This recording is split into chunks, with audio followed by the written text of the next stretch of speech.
Hello, and welcome to Listen Up. I'm Alex Coma. That's Joey Troncali. We're all blue today. It's going to be a great time. We're going to start off with the top 5 topics. We're going to start with Hokies football this week. It's a good thing for once. Hooray! Tech thumped Miami down in Coral Gables, and if they win out, assuming Duke loses one of its final 3 ACC games, the Hokies will go to the ACC championship game and win the Coastal Division. Is this team deserving of a trip to Charlotte?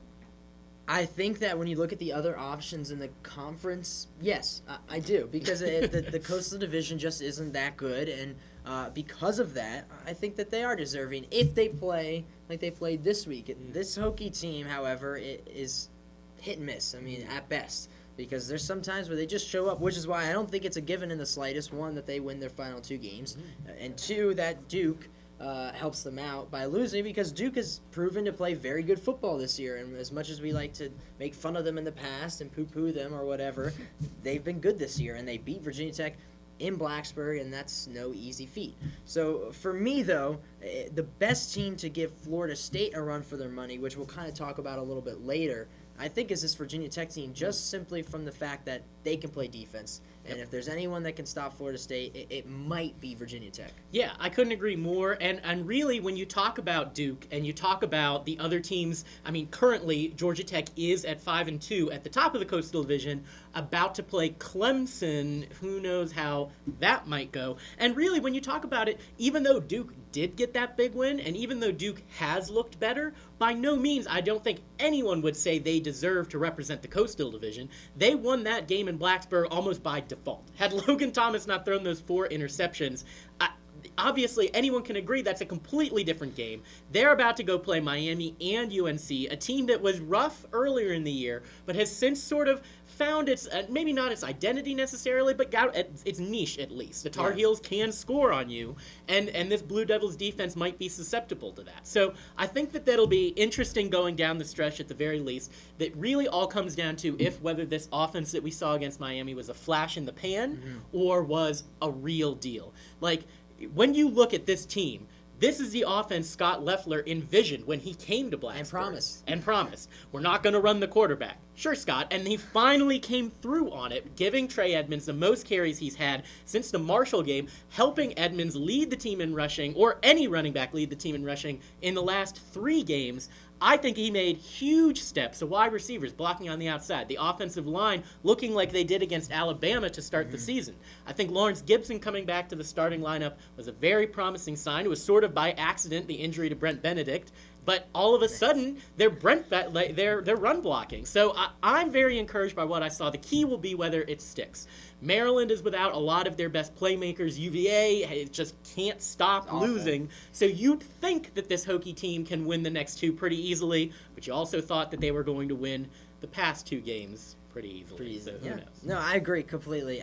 I just think that the one thing that's interesting about the divisions and splitting it up that way is that you really keep these teams alive for a while. When you don't have a dominant team in the division. How is Georgia Tech alive right now? It's incredible. This Hokies team went on the road and embarrassed them, and then later got embarrassed by Duke. How do you explain that? Well, I don't think that Tech really, in theory, losing 2 games in a row, there's no point in which you should lose 2 games in a row to inferior opponents and still be able to win your conference championship, or I guess that's the case. Getting there is giving you the ability to win it. So for me, it's just when they lose to Duke, and Jack Tyler's first words out of his mouth are, "We still have all our goals in front of us." If you're not going to be in the national championship, which Virginia Tech never was, if you're not going to Pasadena or whatever, you have so much room for error still at the college level, and that to me is a bit of a flaw to the system, because clearly Clemson and Florida State should be rematching for the ACC championship game. Yeah, absolutely. And, I think that there's merit to seeing what the Hokies can do against Florida State. They didn't get to play in the regular season. It's very much a, unstoppable force, immovable object. I think that would be an interesting title game, but who out there wouldn't want to see Clemson and Florida State? Well, yeah, of course. You would definitely take that rematch over what Tech and Florida State could offer. Yeah. But if from the options, Oh yeah, Unless you're I a super agree. Florida person. Or you want to see Duke, really come back to prominence. Which I just don't. Do they know they have a football team? Back I to remain prominence. unconvinced. It's not I back remain, to prominence. Okay, well, It's like I don't switching think, prominence in from the 60s, basketball to football. I don't know. Maybe they must have won something sometime. All right, real quick, before we move on to the next topic, we should also talk about just today, Jim Weaver announced that he will not be fulfilling the rest of his contract and will actually be retiring at the end of the year. How big of a moment is this for Virginia Tech athletics? It's huge. I mean, I've seen a lot of people that have been critical of Weaver recently. I haven't been thrilled with everything the man has done, but when you look at the body of his career, incredible. That's 16 years of taking a Virginia Tech program that was nowhere and bringing it somewhere. He moved them to the ACC. He helped engineer that. This battle at Bristol thing, he's been working on that basically since he got here at Virginia Tech. And you look at the non-conference slate that he's assembled, for all of my problems that I have had with what the football program has done, you look at these big-time Big Ten matchups, that Michigan game, Penn State, stuff like that, Ohio State next year on Labor Day. Those are things that are directly a sort of product of Jim Weaver's effort, and I'm sad to see him go. I'm sad that he had to retire due to health concerns as early as he did. I know he wanted to finish out his contract on December 31st, 2015, wasn't able to. So I've seen a lot of people tap dancing on his, grave, and I'm not sure that's warranted. I'm sad to see him go. I don't think it's warranted in the slightest. I mean, you talk about a new football facility that's going to be coming up. You talk about a basketball facility. It's $20 million in 2009 that hopefully at some point can be really helpful for this basketball team. We'll get there. We will get there. And countless other things you've talked about, the non-conference schedule, the fact that he took a team that was in the Atlantic 10. I mean, what? And he brought them to the ACC, and so the whole entire football program has been built up underneath him. You talk about the Virginia Tech way and hiring internally, keeping guys on too long. Okay, but he has done huge things for this program, and I'm with you. I'm sad to see him go, but I am interested to see the next direction and see if they go outside of Virginia Tech and then see what happens from there. Yeah, a lot of the rumbling seems to be about, hiring internally. The one name that keeps coming up is the current Associate Athletic Director, Tom Gabbard. He sort of handles mainly the facility side of things and the basketball side of things. And he's been with Weaver pretty much as long he's been at Virginia Tech. It would not surprise me to see him move up one bit, simply because he's been embroiled in all this controversy about the new practice facilities, the Seth Greenberg debacle. That's been him as much as it's been Jim Weaver in a lot of ways. So will that change things? Probably not. Who knows? Yeah, the only thing is you're also getting a new president at Virginia Tech, so a lot of things are going to be changing over the next year. I mean, it's pretty incredible to be here right now and see this kind of all get going. All right, let's move on. We'll talk about the basketball team now. We haven't discussed them yet on the show, but they lost to USC Upstate in their first game of the season, but this afternoon took on West Virginia, defeated them, got the upset. What do we make of this team? Where are the realistic goals, and have they changed from the game against USC Upstate to the West Virginia game now that you see what they can do? Maybe a little bit. Okay. I mean, coming back from a 17-point deficit at halftime to beat a team that is kind of historically okay. good, not going to be good this year. Yeah, it's a Bob Huggins team. It's going to be a Yes. good team. They're very young, but so are the Hokies. So I definitely think I'm encouraged. The biggest difference when you look at it is free throw shooting. They make half of all their free throws against USC Upstate. They make some big time free throws down in the clutch. On this one, I think that, maybe people will get excited about this one, and you saw a lot of positive praise on the internet for the Hokies since it was a nationally televised game, and that's all great for the program. But that's what the Oklahoma State win was last year, True. and then just sort of once you hit the ACC schedule, now it's going to be even harder that you add teams like Pitt and Syracuse into the mix. It's going to be great to see Jim Boeheim, not so great to see what he does to the poor Hokies. But I do think that this is another opportunity to sort of hit the reset button. This is an exciting team in some senses. I do like Adam Smith a lot. I do like Ben Emojilu, which is how I've decided I'm pronouncing his name, by the way. I'll Very pronounce wrong. it correctly in a Please minute. do, but I've decided that's my pronunciation. We're sticking with it. They're exciting players to watch in the future, and we know that JJ can recruit. Maybe he can't coach defense. Maybe he can't coach an offense. The man can recruit. So there's reason for optimism. Can we win a few ACC games? Can we beat out Clemson or Boston College for the bottom of the ACC? Maybe, but that's about all I'm expecting, and I'm happy with that. Yeah, I don't think that we're necessarily seeing the birth of an ACC contender. But I think really good signs today are the fact that JJ's guys, his recruits, as you said, are young. I mean, they're really young, but they played well today. And so that's the thing. You have to think about this season as really a building block for the future. And if you do it that way, then you're looking at something that could be really nice. Devin Wilson has been thrust into a starting role, which he really, I mean, you're talking about the fact that there was possibility Marquise was supposed to start. Now he's kind of not with the team. Malik Mueller at one point was definitely thought of as the starting point guard. He can't play this entire year. So Devin Wilson ends up starting, and I've actually been really impressed with him. He's not flashy or anything, but I think that he handles the ball well enough. Sometimes he dribbles without a purpose too much, but he's been able to pass the ball well and drive the lane. And for me, oh God, now you messed Emojaloo. it up. It's not Emojaloo, it's Megaloo. No. Whatever. I'm going to mess it up now that you screwed it up in my Emojaloo. head. The point is, he looked awesome. He cannot come off the bench any longer. He had 22 points today. That's got to stop soon. But for me, it's the fact that these young recruits are playing well. Build with them to the future and let JJ have a chance with his guys before you pull the plug on him too soon. Yeah. I think that's really important, and I do think that the West Virginia game serves as a reset button because the USC Upstate was scary for a lot of fans and probably for some of the young guys on this team and the veterans as well. But the West Virginia game says, you know what?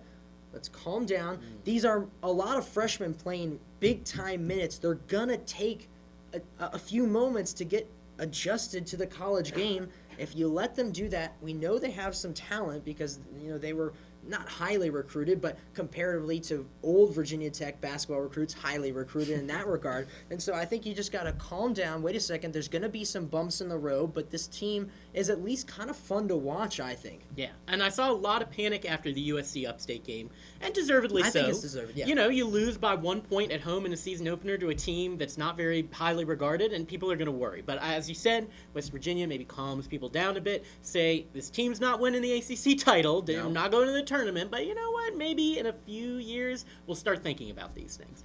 Anyway, moving on to the pros ranks, the NFL has been crazy on its own. The most surprising game of the weekend, however, Carolina's 10-9 defensive victory over the 49ers, besides the Seahawks, and I can't believe I'm reading this, is there anyone better than the Panthers in the NFC right now? You can probably tell who wrote the script this week. It wasn't Alex. But here's the thing. I'm honest about this question. I know that you're not going to agree with me, but I think when you look past the Seahawks, they just beat San Francisco, who's another top team in the NFC. Who else is there? There's no one in the East that you're going to pick. The only other team you're looking at is the Saints. Yeah. And the Panthers still have 2 chances to prove themselves against the Saints, so it's kind of hard for us to judge that. But we know that Carolina can play defense. We know they're going to punch you in the mouth. And the offense is just good enough and has just enough firepower right now to get it done. So I really think that there's at least a conversation about the Panthers being the second best team in the NFC. I agree. I think it's a conversation, but I also think it's a conversation that ends thusly. Drew Brees. And not only that, but when you look at the San Francisco 49ers, their offensive issues have been well documented, particularly when it comes to Colin Kaepernick. People have really sort of laid the blame for it on the decline of the read option, and Bill Barnwell wrote a very good piece basically arguing that that isn't true. The difference is simply that teams are prepared for that now, so it's no longer a surprise. It's still effective, and Kaepernick has still had his moments, but this is an injury-riddled 49ers team. Before I proclaim the Panthers to be the be-all, end-all in the NFC outside of the Seahawks, you have to appreciate the fact that this 49ers team is just hanging on by its fingertips in a brutal division at a difficult schedule, and they've still looked good at times. I think that the Saints made a huge statement on Sunday night when they just blew the Cowboys out of the building and said, look, you think this is our competition in the NFC? I think that this Saints team is for real. They, unlike the 49ers, are healthy. They've got most of what they want. They got crazy Rob Ryan on defense having drinks with Saints fans. I love it. I really think that New Orleans is a team to pay attention to. You're right. We'll see it. But I think that they are a very different team for Carolina to struggle to defend than a run-oriented team like the 49ers might be. Fair enough, but I was really impressed with the way Carolina got to Kaepernick, who is a mobile quarterback, and that was impressive to me. And the thing about the Saints is they've laid some eggs this year, including a week ago they played the Jets, and really, I'm going to say they got crushed, but I mean, you watch that game, and they were just manhandled on both sides of the ball, which was pretty surprising to me. And for Carolina to go to Candlestick, we know how hard it is for East Coast teams to fly West Coast and play in those 4 o'clock games. And they did a great job with that. They beat them 10-9, and the defense was fantastic. So, like I said, I just think that there is a conversation. I think the conversation grows bigger if they can win a home Monday Night Football game on the national stage against the New England Patriots. And I'm telling you, I think they can do it because the one thing Tom Brady doesn't like is to get hit in the mouth, and they're going to sack him at least 2 to 3 times in that game and get in his head, and then you see what happens. It'll be interesting. All right, let's talk about the NBA now. The season's in full swing, and the Heat are 4-3. Are you surprised by their lackluster start?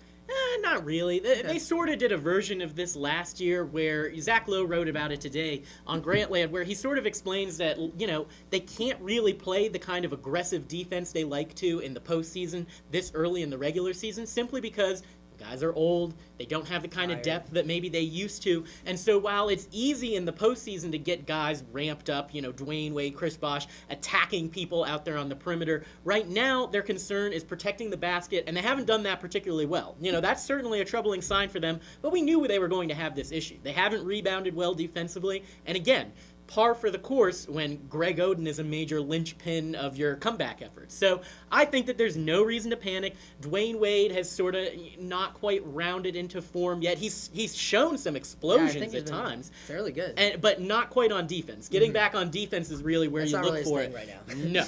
If complaining to the officials, Dwayne Wade's thing. Getting back on defense, not so much. He is in mid-season form on complaining to the officials. He is the statistical leader there right now. But in any case, I wouldn't be worried at all. Maybe you get a little worried when you look at how well the Pacers have started off, if that continues. But for right now, a few games into the season, I'm like pressing the panic button like I'm caressing it. You're caressing the panic button. Sounds good. I'm not too worried either. Here's my thing. 1, 2-time defending champion, so the target on your back is bigger than it's ever been. Every team's going to give you the best shot every single night. And like you said, it is a marathon, not a sprint.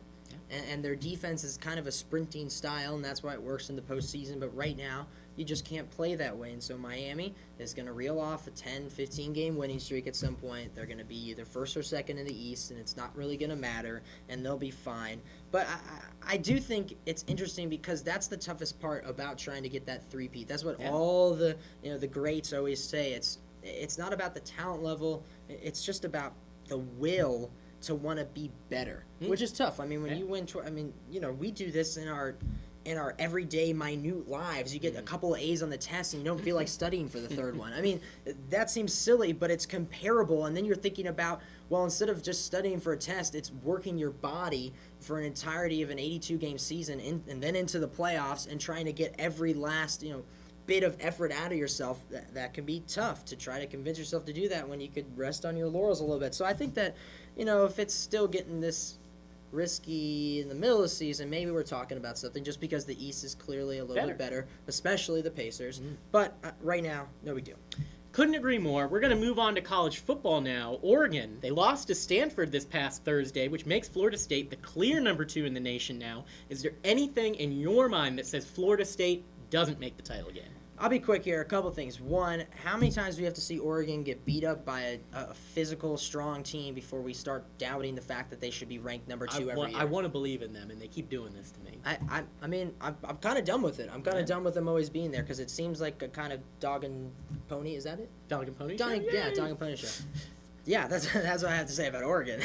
So you can call me up, Oregon. And then Florida State, for me, I don't see them losing the regular season. I know that they've done this before, and they've lost to NC State and weird stuff like that. Also didn't have Jameis Winston. They didn't, and I think that this team is better, and the defense is clearly very good. I don't see Virginia Tech beating them in the ACC championship game, but they're the only team, as I mentioned earlier in the show, that I see that could possibly pose a threat. That's the shot. And how angry do you think Seminoles fans were to see Miami lose to Virginia Tech in that big game? Oh, definitely. You just had the Hurricanes get embarrassed at home. And sure, it's going to be a neutral site game. Maybe things are different the second time around, but you've got a known quantity in the Hurricanes. Now you've got this killer Hokies defense that Jameis Winston really hasn't seen the likes of, and that's not to say that they should be worried by any stretch, considering that offense can still probably easily outpace Logan Thomas's bunch, because as soon as you start scoring fast, then you're going to start seeing bad Logan again. We proved that this defense only plays well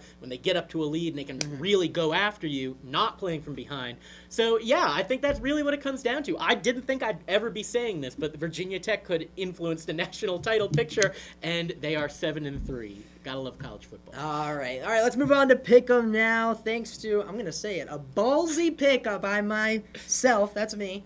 I took the Panthers this week, and because of that, I'm up 4-3. The NFL had some lane games last weekend, but we've got 3 of them in Pick'em this week. Let's start with San Francisco at New Orleans. Who do you got? You just heard what I think about Drew Brees and San Francisco at home. That should tell you right there. Give me the Saints. All right. I think San Francisco's angry, and I agree with you in part that they are still a very good team. So, you know what? I'll go with the 49ers. All right. More NFL. Kansas City, first game at Denver. Somehow, I just feel like Denver's going to pop this bubble, and maybe Kansas City ends up winning the AFC West still, but I see Denver with Peyton Manning shattering both his ankles at the end of the game, but somehow winning this one. Yeah, that makes me a little nervous, man. I mean, I know we're not going to Arrowhead quite yet, but when you've got Peyton Manning talking about his status at the game, not wanting to talk about where in his lower body is injured because he thinks the Chiefs are going to come after him. Well, that's what I love. Is like it's like they'll never know. But it's those ankles that are taped up like no, they'll never 15 know. times. We shouldn't tell them. The Chiefs still don't know what's injured. Yeah, don't tell Andy Reid. I think the Chiefs will win this one, if only to sort of go out on the same limb Joey was out on last weekend.